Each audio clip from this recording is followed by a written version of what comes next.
So, kamusta po mga ka-Streetwise? Ako po si Takeru Miyamoto at welcome po sa aking munting channel. So, mga kababayan, meron pong pinagkakalat itong mga bobong mga DDS na mga fake news peddler na ito daw pong si Lucas Bersamin ay babaliktad na raw po kay Presidente Bongbong Marcos. Actually, kung mangyayari po ito, it would be the worst case scenario kay PBBM. Kasi tandaan po natin, no, na itong si Lucas Bersamin nga implicated dito sa maanumalyang flood control scandal. So, ito para makuha natin yung point, no, kasi isa po siya sa mga pinagbibintangan o tinuturo ni Yusek Bernardo. Ito, basahin muna natin ha. Sabi dito, Bersamin calls accusation in flood control fund scandal all hearsay. So ito nga po yung sagot niya kay Bernardo, di ba? So former Executive Secretary Lucas Bersamin refuted allegations by former Department of Public Works and Highways Undersecretary Roberto Bernardo that he had hand in the illegal insertion made in the 2025 GAA. Okay. So Bersamin's denial after the Senate President pro tempore Pablo Lacson citing information from Bernardo claimed he supposedly committed to take off 52 billion out of 100 billion insertions. O, di ba? So, ang malupit kasi dito mga ka-Streetwise, no, ang sinasabing kasabot dito ni Bersamin yung kanyang pamangkin, 'di ba? Pati itong sa DepEd, no? Tapos itong nadamay pa ngayon pati itong si Amina Pangandaman. 'Di ba? Bersamin along with Budget Chief Amina Pangandaman resigned this week after being implicated in the corruption landed flood control project. So ito yung point mga kababayan. Ito Kasi mga kababayan ganito kung si Bersamin nga po ay babaliktad at si Bersamin po ay implicated nga po sa flood control scandal, alam nyo, napakadelikado po nito. Kasi in the first place, kung talagang may ipit si Bersamin, ang pwede niyang ituro, presidente na naman. Di ba? Ganun po yung magiging senaryo dito. Kasi ang mangyayari dito kapag ikaw yung naipit, magtuturo ka ng iba. Natural po yun. Parang ginagawa nga po ni Saldi ko ngayon. Yun nga lang sa ngayon po, no, hindi po natin nakikita na ganun po ang magiging daan ni Bersamin. Kasi ito merong dito merong video dito from News 5. Ito napaka-importante ng video na to Interview po ito ni Bersamin sa News 5 nung siya po sinasabi magre-resign. Tignan nyo to Sa mga Ito, sige. Panoorin natin to. Ano po ang masasabi nyo sa mga nananawagan na dapat palitan si PBBM ni VP Sara dahil po sa korupsyon at isyu ng droga? Wala, alam mo si Presidente, napaka-galing na tao yan, Focus na focus yan. At I think of all the people who fight for the presidency, he was the most qualified. It turned out to be true when I observed him working at close hand. Maraming, yung focus na focus siya. Ang lagi kong sinasabi sa kanya, maswerte ako dahil ang aking amo ay di aboga. So, that's na focus siya. Ayaw kong magkaroon ng government, state in government. Dahil I do not know about, I'm not disparaging si Vice President, ang kakayahan niya, but I think it's safer for the Philippines to stay with President Marcos. Ayan So sinabi to ni Bersamin nung siya po sinasabi nag-resign. And by the way mga kababayan, no, nagiging totoo lang talaga si Bersamin dito kasi tandaan natin, no. Meron po kasing balita dito na itong si Bersamin nag-resign daw because of delikadesa. Parang ganito, no. Pakita ko sa inyo. So ito, report ito from Inquirer ko ata nakuha to. Saan na ba yan? Ito. Philstar pala. No? So sabi dito ni Bersamin, no? Bersamin denies resignation slams corruption claims. Di ba? So sabi dito, for Executive Secretary Lucas Bersamin on Wednesday, so kahapon to, denied resigning despite the palace announcing that he had already quit his post out of delicadeza. After being tagged in the flood control corruption mess, the PCO announced on Monday, November 17, that Bersamin, along with former Budget Secretary Amina Pangandaman, had tendered their resignation. Bersamin was replaced by Ralph Recto. So ngayon to yung point ko, no? Ang ginawa po kasi ni PBBM dito kay Bersamin, graceful exit. No? So bakit ginagawa ni PBBM to? Matagal na pong ugali ng ating presidente po yan.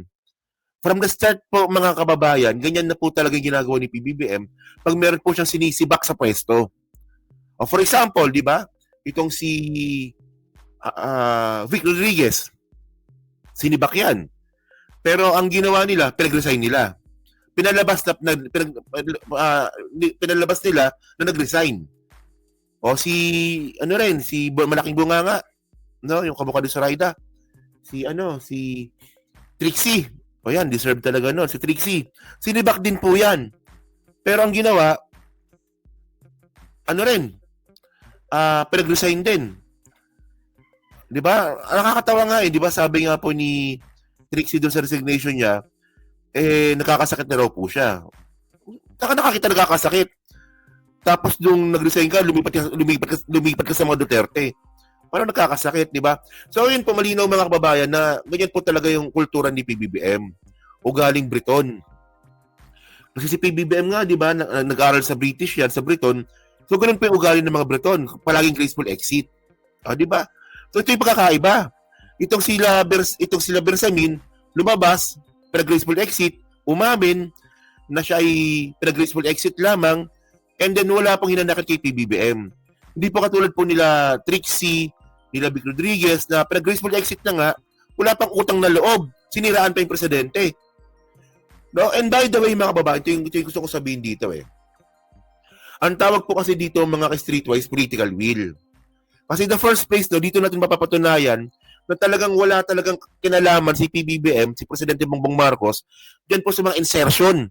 Kasi ganito yan ganito Kung si Bersamin at si Amira Pangandaman, kung sila nga po ay totoo, no, na talagang gumawa ng insertion dyan po sa budget, at kasama si PBBM, si Presidente, hindi po pagre-resignin po ni Presidente Bongbong Marcos yan. Hindi po tatanggalin sa pwesto yan. Aalagaan lalo yan. Parang ginawa nga po ni Digong kay Duque. Tignan mo si Duque, di ba? Nangurakot sa Paramali. Ngayon may kaso na nga. Ang ginawa ni Digong, kinumpok mo yung palalo kasi nga kasabwat si Digong. So hindi babaliktad yan kasi, di ba? Hindi mo sinibak sa pwesto Pero itong sila Bersamin at si Amira Pangandaman, na-implicate lang po, nadamay lang po sa issue, pinag-resign niya na. Sinibak niya sa pwesto. Di ba? So yun nga yung point ko. Kung kasabot si PBBM dyan, hindi niya po pag-resignin yan. Ayan po yung pagkakaiba ni Presidente Bongbong Marcos kay Digong. Si Digong, bintang ng bintang. For example, ito naalala ko lang meron po kasing isang cabinet, parang appointee si Digong, no? Itong si Capep. Naalala ko si Capep yung sa ABP. Oo. Ano yan? Galing Japan. Medyo nung cabinet meeting ata, medyo nagkasagutan ata sila ni Digong. Ayun ang kwento sa akin Tapos magpunta nga po sa Japan ni Capep, pagbalik niya nga po ng Pilipinas, sinibak na po siya sa pwesto ni Digong. Tapos pinagbintangan pa na nangungurakot. O di ba? Ang nakakatawa dito, pinagbintangan mo nangungurakot, hindi mo naman kinasuhan. Dapat kinasuhan mo. Di ba? So yun po yung kakaiba. Si PBBM po, nagre-resign yung mga tao, pinapag-graceful exit. O di ba? Si Digong, di ba, sinibak, siniraan, hindi naman kinasuhan. Pero ang point dito mga kababayan, totoo ba yung pinagkakalat ngayon ng mga DDS na itong si Bersamin babaliktad na at i-implicate ni si PBBM tulad ng ginawa ni Saldico? Sa ngayon po parang hindi. Parang malabo. Nakita naman natin kanina, di ba, sa interview nga po ni Bersamin, na okay siya. Di ba? Sabi niya nga, na magaling na presidente si PBBM, nagtatrabaho ng maayos ang ating presidente, at karapat-dapat siya dyan sa pwesto po na yan. Hindi si Sara Duterte. So doon natin makikita na talagang hindi talaga, mukhang malabo. And then syempre, kung ano man yung binibintang ngayon kay Bersamin, meron tayong korte para po harapin ni Bersamin yan. Di ba? Meron tayong korte para dun po ipagtanggol ni Bersamin yung kanyang sarili. Kung ito po ay aakit na korte, tandaan nyo, malaking pera yung, magkano yung pera nun na sinasabi dito? Kano ba yun? Kasi kung ito matutuloy itong kaso na to, tandaan nyo mga babayan, plunder to eh. Magkano yan? 52 billion. O, 52 billion mga kababayan. 52 billion po yung pinag-uusapan natin dito. Tandaan nyo ha. Ang alam ko, 50 million lang po yung para makapasok sa plunder na non-bailable case. Pero ito pinag-uusapan natin kay Bersamin, 52 million. A billion pala. 52 billion. So, swak na swak po ito sa plunder. So, non-bailable case po ito. Isipin nyo yun ha. Non-bailable case na nga, hindi pa nilaglag ni Bersamin si Presidente Bongbong Marcos. So, sa ngayon, base po sa statement nga po ni Bersamin, parang malabo naman siya bumaliktad. At syempre, ang mangyayari dito, abangan natin kung ito ba'y magtutuloy-tuloy. Malay natin, hindi natin alam. Baka mamaya, sa ngayon, ayan na sinasabi ni Bersamin. Pero pag dumating na po yung arrest warrant at siya po ay makasuhan ng non-bailable case, tinan natin kung mag-iiba yung kanta ni Bersamin. So, abangan natin yan. O, di ba? So, tandaan natin ha, malaking issue po ito kasi dating ES po ito. Little President po ang tawag sa kanya. Ha? So, ayan na. So, kayo mga kababayan, so kayo po ba, naniniwala po ba kayo na posibleng ngang bumaligtad itong si Lucas Bersamin? Diyan nga po sa kanyang dating amo na si PBBM.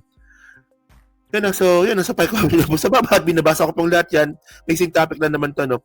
At syempre, dyan po sa Team Replay, pa-like, pa-subscribe. Hindi naman kalabisan, pa-share na rin po ng video po na to. So, thank you mga kababayan. Kita na lang ulit tayo sa susunod nating content. So, thank you. Salamat and bye-bye.